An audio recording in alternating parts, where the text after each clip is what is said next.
current was so swift, they had to swim. Nobody died. It was a miracle. And nobody knew that all of that sea of water was coming right there. It just didn't seem possible that the water was coming up as quickly as it was. For one thing, we had been out and saw that it was around, but we thought, well, it'll never get here. And then when it became a reality that it was here, it just didn't seem real still. In that 10 minutes, the water had gone up at least 2 feet, and we realized we had to leave. It's just coming, and it just kept coming and coming. And I remember I had my head against the door, and I was talking to a good friend just sobbing because it just wouldn't stop. Water by this point was up to people's knees, and they were walking through it. They were driving their cars. Some of the cars were stuck and weren't moving. Kay was in her SUV and just horror on her face going, "Mary, don't go in. You can't go in. The waters are coming. You can't go in."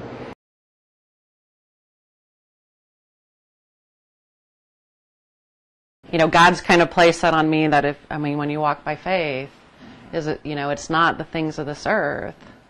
And I know people have been surprised at my attitude, but I said it was just stuff.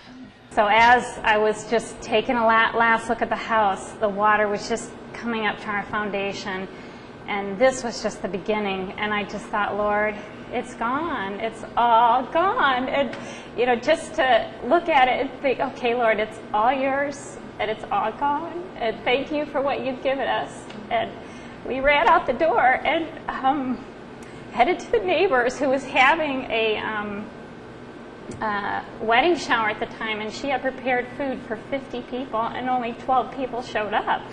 So here, all the neighbors were at her house eating and just relaxing until the sand trucks came. And, at that moment, I just realized God is so good because He just kept providing. For me, I guess, when we walked in the next day and saw everything just all covered with mud.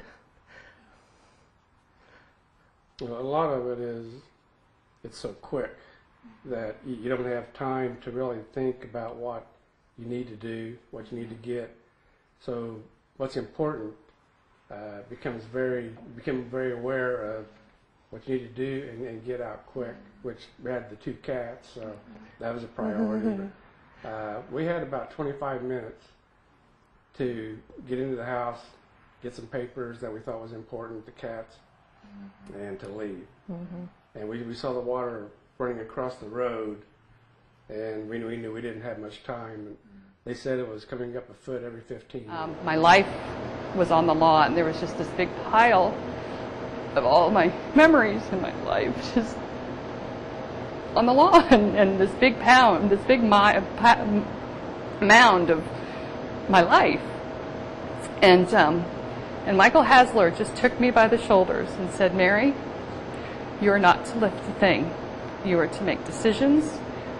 If we need to make a decision, we will take care of you." And he just gave me the most awesome hug and just took care of me. People who love me and I trust just took care of us.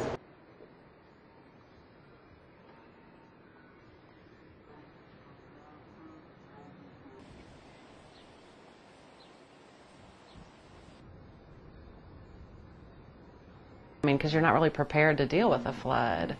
But not only neighbors, I have to say the community just jumped in, and it's been amazing. We'd be in much worse shape if it wasn't for that. I didn't even know where to start. I thought, well, do we have to hose it down first and take it out first, or what do we do?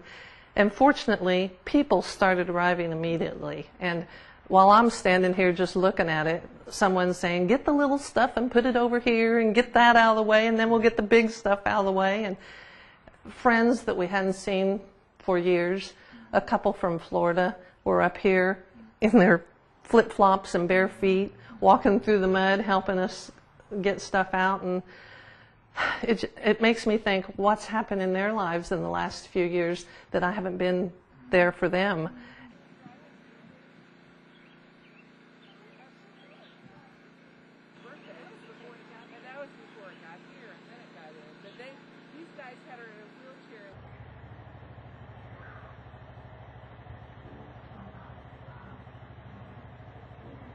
I started getting calls from people, from Michael and Dina Hasler, and they said, okay, let's get a team together. We're going to meet over at your house on Monday, and let's start working on it. And they ended up having, I think, 20 to 40 people. I mean, there was mass. It was like a busy beehive. And again, I was west side of town, and I couldn't get in town. It took me 2 hours to get here.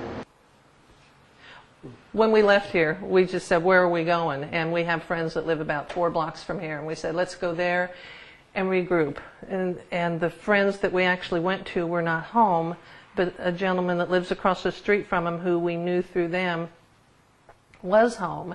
And he said, well, know what was going on? We told him, and he said, well, you know, you can put the cats in the house, and we'll just, you know, you can wait it out here. And we're still waiting it out there. And he's been so wonderful. You know, he opened his home to us and just let us stay there. He actually works in Ohio, so he's gone all week, and he comes home on weekends, and we're in his way then. He's told us that he does not want us moving out until we can actually move back into this house, and his feelings would be hurt if we do, so we don't want to hurt his feelings, so we'll stay there till we can get in here, and it's just such a blessing. Well, I was amazed with the youth, because we did not start working till, you know, a week and a half after the waters came in, and they were in homes where water was probably still 3 feet deep, and severe mold, sewage pipes broken. It was not pleasant conditions, and never did I hear one complaint. No arguing, no whining. The first house we went to was a crawl space, and I thought, oh no, the girls on my team are not going to get in, and they quickly suited up, and they were down there before I could get down there, and just the way they loved the people that we were serving, and you know, just the astonishment on their faces, and it really would break your heart to see the damage. And just most of all, to see God at work. They got to see several people come to know the Lord just through their acts of love, and just how people would break down in tears saying, I have been praying for help, and you came.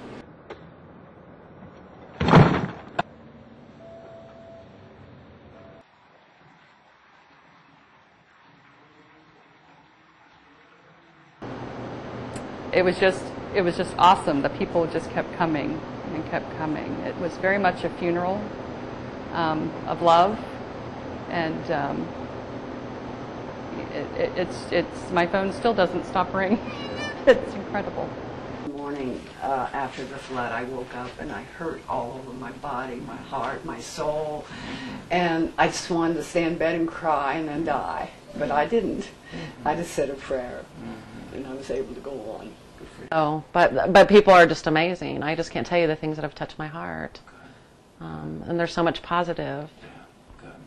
And you know, I think the flood has happened to each person for a different reason. I truly believe that. After this week, seeing God at work, now he's just amazing, and it will never be the same. Seeing all the people coming in. Yeah, even, I mean, it chokes us up to think about it. But it's a good feeling, you know. It's just, we're so full of joy. Like you said yesterday, don't let anybody take your joy away. And we've got so much that we have to be joyful for in the midst of all this. Like you say, we are our brother's keeper. If we hadn't had a lot of brothers in the last few weeks, we'd be sunk.